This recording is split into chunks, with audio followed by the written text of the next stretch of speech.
are there some criteria for when you're introducing activities? Do you tell people everything at once and then move them?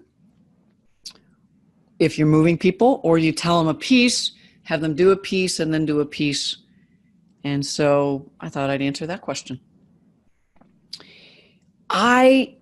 Depending where you are in the course, you'll probably guess which I am. I tend to do it in sections. And the reason is, if I'm asking people to move and find someone, if I've given them directions ahead of time, they'll usually forget what they are anyway. And I'll have them on a slide, I'll verbally tell it, but people might be thinking of other things and they're thinking about, ooh, who do I want to work with? I already work with them, no one's going to pick me. And so finding a new person in itself could be a triggering moment for folk. If nothing else, it takes a minute or so easily for people to find folks. So I still might say, we're about to do this activity. I may introduce it, tell a story, give the frame, the intentions of it, while everyone's kind of hanging out. And then I might say, what I'd like you to do first is individually on page X, like you look at that sheet and do X, Y, and Z. So I'm going to leave you alone for 4 minutes to individually do it. Then I'll have you talk about it. But for right now, just be with yourself. So then I'd move them. So I'd probably have them do individual work and then move. If you move them to get a partner and then you have them do individual work, they'll probably start talking, which I'm not saying is good or bad, but they won't be doing the reflective learning, which can be very useful for extroverts particularly, and reflective learners, introverts might really appreciate that time as well.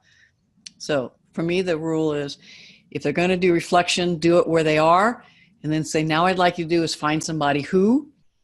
I always like to give them a little something. You saw that in the early workshop activities, the design work in the first couple months. Find someone who you haven't worked with that has some different apparent differences. Find someone who grew up more than 25 miles from you. Find someone who has a different favorite color. That it can work like a quick icebreaker, and then people have to maybe talk to a couple people. It just gets a little energy.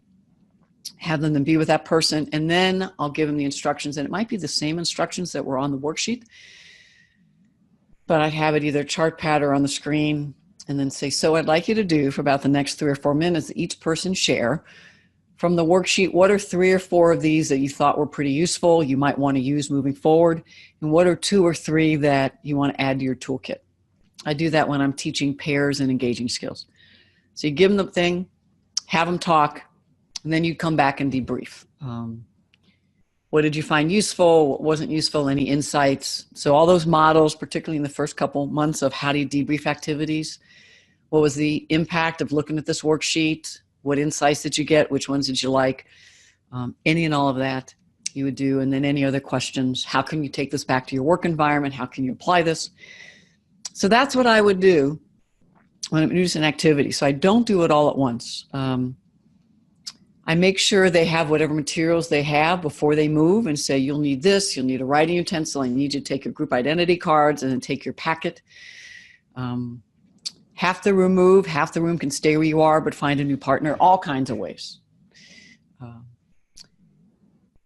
Some activities I might do all at once and give the whole thing.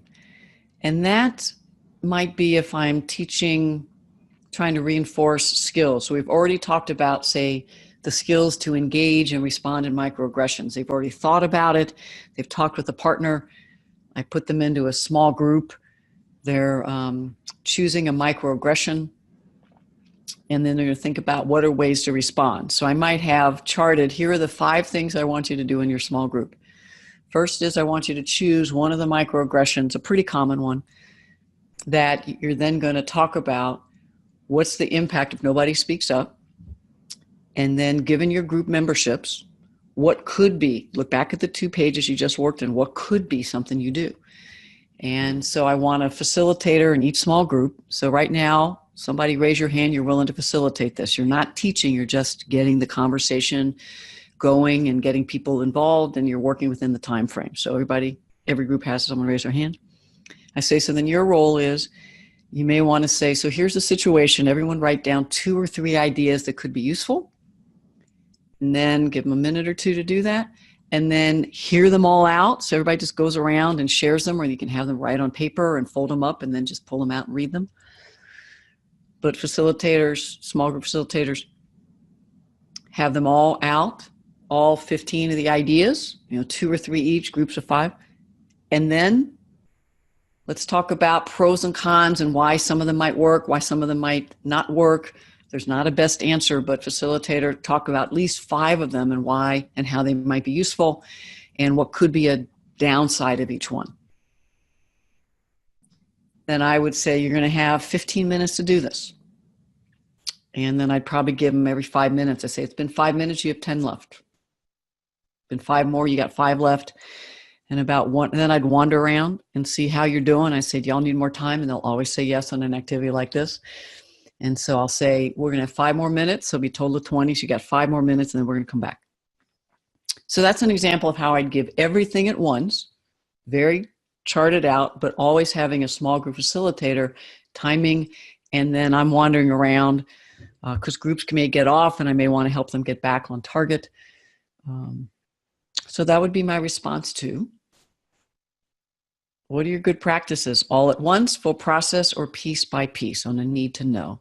And I generally lean towards the need to know. And by the way, on that last example where I gave them a lot and then 20 minutes, what would happen next is I said, great. Now, take a deep breath. You're going to have 3 minutes. Take that same microaggression and you're going to develop a role play using any of the tools you just decided. So now you have to decide who's going to play what role, and you're going to have the roles of the folks that say things that are microaggressive and folks that engage in them effectively to get learning, at least interrupt it, maybe educate, connect in. And so you're going to then decide who's going to do what, and then you're going to get a chance to then role play that with one other group and debrief it. So you have 3 minutes. Now, I'll give them 5. But I like to say 3, it raises the energy a bit, a little more urgency.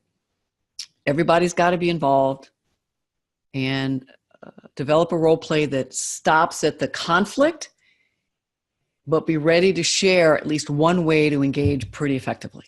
Any questions? Again, all this is on a chart. All right, go.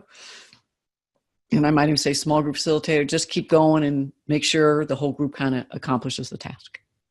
So that's an example of gave everybody everything from the beginning, but they didn't know it was really part 1, talk about microaggression and activities and strategies to engage. Part 2, you're going to do a role play. If I had told them all of that at the beginning, people would have been swirling because some folks are scared, nervous, don't want to role play. Some other people love it and just want to move in. So I separate that, even though they're large chunks of directions for each one.